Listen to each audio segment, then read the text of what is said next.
Assalamualaikum warahmatullahi wabarakatuh. Nama saya Dian Darmawan, saya dari kelompok 1 ingin mempresentasikan hasil kinerja kelompok kami yang berjudul hadis tentang perintah mencari nafkah. Langsung ke pembahasannya. A. Mencari nafkah atau bekerja. Agama Islam yang berdasarkan Al-Quran dan hadis tidak hanya mengajarkan kita kepada cara beriman dan bertakwa kepada Allah, tetapi Al-Quran dan hadis juga mengajarkan kita dalam mencari nafkah. Dalam Islam diwajibkan kita mencari nafkah untuk kelangsungan hidup kita ke depan. Mencari nafkah tidak hanya untuk diri kita sendiri, melainkan untuk keluarga kita, untuk kedua orang tua kita, terlebih untuk muslim laki-laki walaupun dia sudah berkeluarga tapi dia masih bertanggung jawab atas kedua orang tua yang masih hidup. Maka dari itu diwajibkan sekali bagi kaum laki-laki, terlebih bagi laki-laki yang muslim, untuk mencari nafkah. Bekerja dalam Islam adalah fitrah dan merupakan salah satu identitas manusia. Bekerja yang berlandasan dengan tauhid dan iman itu meningkatkan derajat dan martabat kita di hadapan Allah Subhanahu wa taala. Akan tetapi bila ada orang yang diri fisiknya kuat, sehat tapi tidak ingin bekerja, maka martabat dia lebih memilih untuk meminta-minta, maka derajat dia di mata Allah itu sangat rendah. Padahal Allah telah memberi nikmat yang bagaimana lagi pada dia, nikmat sehat, nikmat iman, nikmat Islam yang dia sia-siakan begitu saja. Setiap muslim selayaknya mencari nafkah, mencari pekerjaan itu tidak untuk sekedar gengsi atau mencari gaji atau mencari jabatan, akan tetapi sebaiknya mereka bekerja dengan sentiasa, dengan ikhlas, tulus, hanya semata-mata untuk mengharapkan ridha dari Allah Subhanahu wa taala. Selanjutnya akan dilanjutkan oleh teman saya. Sekian dari saya. Baiklah, saya akan melanjutkan tentang hadis perintah mencari nafkah atau bekerja. Yang pertama, hadisnya adalah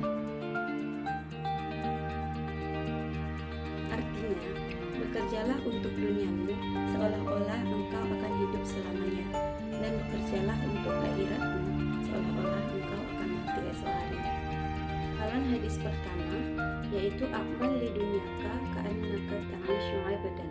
Artinya, bekerjalah untuk duniamu seolah-olah engkau akan hidup selamanya.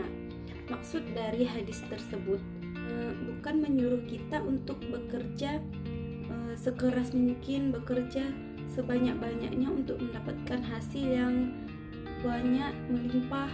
Tetapi maksud dari penggalan hadis tersebut adalah menyuruh kita untuk bekerja seperlunya saja, sewajarnya, karena bekerjalah untuk duniamu seolah-olah engkau akan hidup selamanya. Itu maksudnya masih ada hari esok untuk melakukan pekerjaan lainnya. Jadi tidak boleh tergesa-gesa, tidak boleh terlalu berlebihan. Kita dianjurkan untuk seperlunya saja, sebisanya, karena hari esok masih ada untuk melakukan pekerjaan-pekerjaan yang belum terselesaikan. Seperti yang terkandung dalam firman Allah Quran Surah An-Naba ayat 10 dan 11. Bismillahirrahmanirrahim.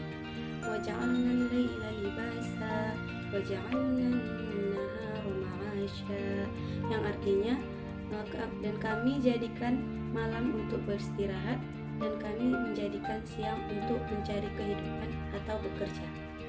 Kemudian penggalan hadis yang kedua yaitu bekerjalah untuk akhiratmu seolah-olah engkau akan mati esok hari. Maksud dari penggalan hadis ini ialah kita harus menyetarakan urusan dunia dengan akhirat. Kita tidak bisa terlalu mengejar dunia karena kepentingan akhirat lebih penting. Jadi ketika kita bekerja sekalipun, misalnya sudah memasuki waktu untuk sholat, maka kita hendaknya meninggalkan pekerjaan kita, meninggalkan kegiatan kita, apapun itu kegiatannya, meninggalkan semua urusan dunia dan melakukan ibadah kepada Allah. Dan kita beribadah seolah-olah kita akan mati esok hari. Kita harus menyetarakan antara urusan dunia dan akhirat. Kita tidak bisa terlalu mengejar dunia dan melupakan akhirat. Kita harus kita bekerja untuk dunia, tetapi kita juga beribadah untuk bekal kita di akhirat nanti. Jadi selanjutnya akan dijelaskan oleh teman saya. Nama saya Salwa Farian Sa'di, perwakilan dari kelompok 1 akan melanjutkan presentasi yang telah disampaikan oleh Dian Darmawan dan Nuramida. Di sini saya akan melanjutkan tentang etos kerja dalam Islam. Nah, etos kerja dalam Islam memiliki beberapa prinsip. Yang pertama, prinsip untuk bekerja secara halal. Nah, bekerja secara halal di sini memiliki arti yaitu bekerja secara halal dari jenis pekerjaannya tersendiri dan bekerja secara halal dari cara menjalankannya. Nah, contohnya adalah pedagang yang menjual ikan. Nah, dalam Islam, bekerja secara berdagang merupakan pekerjaan yang halal. Akan tetapi, ketika pedagang menjual ikan yang mengandung formalin, maka akan membahayakan si pembeli. Nah, di sini pekerjaan tersebut adalah pekerjaan yang haram. Selanjutnya yaitu menjual narkoba, menjual suatu barang yang telah dicuri dari orang lain. Ini merupakan pekerjaan yang haram dari cara menjalankannya. Selanjutnya yaitu bekerja guna meringankan beban tetangga. Nah, dalam surat Al-Hadid ayat 7 berisi tentang berimanlah kamu kepada Allah Subhanahu wa taala dan infakkanlah dari sebagian hartamu, maka orang-orang yang menginfakkan hartanya dan beriman kepada Allah akan mendapatkan pahala yang besar. Nah, selanjutnya saya akan menjelaskan tentang sikap bekerja keras. Nah, secara umum bekerja memiliki arti yaitu semua aktivitas manusia untuk mencapai sesuatu.